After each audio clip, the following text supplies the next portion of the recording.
John Crook, consultant archaeologist to Winchester Cathedral, who's kindly being here for us during the duration of the dig.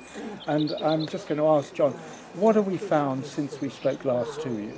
Well, yesterday we were in very interesting sort of mixed, I guess, 19th, early 20th century layers mostly, I think, or maybe earlier, but basically what I would call topsoil. Yes. And has been it through the mill, probably a lot of jumbled material of different dates, because we found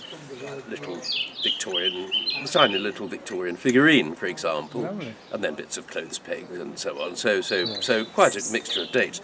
Now, I'm going to stick my head out and believe that we are down into medieval archaeology, and at about 350 millimetres below the turf, a well-defined layer, very horizontal layer, at this end at least, which is what has been cleaned up and cleared so far, of what looks like building sand, but it's not quite pure building sand. There are little flecks of chalk, little flecks of charcoal, a few tiny little bits of ceramic, possibly brick or something, but that doesn't necessarily exclude it being medieval. They could be tile fragments. And enclosing, lumps of chalk.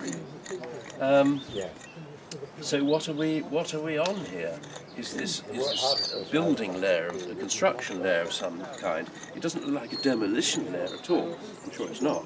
This I think we're on to a surface during construction of something. I don't know. This is all highly speculative. What we do also see is a sort of blob of lime mortar. Oh, right, grey that's thing, interesting. which seems to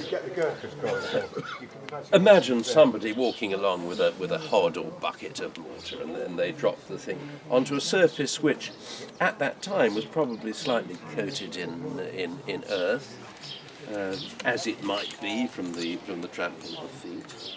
We may be completely wrong in suggesting a medieval date, but I think this predates the construction of the buildings round us.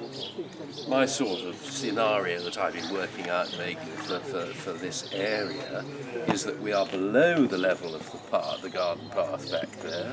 We're below the level of the road, which could have been raised, but possibly it's the other way around, and perhaps the topsoil in this area has been levelled and actually lowered in order to create these gardens, in which case getting closer to earlier archaeology. Well, that's amazing. I think that's a very useful update, and thank you very much indeed, John. Right.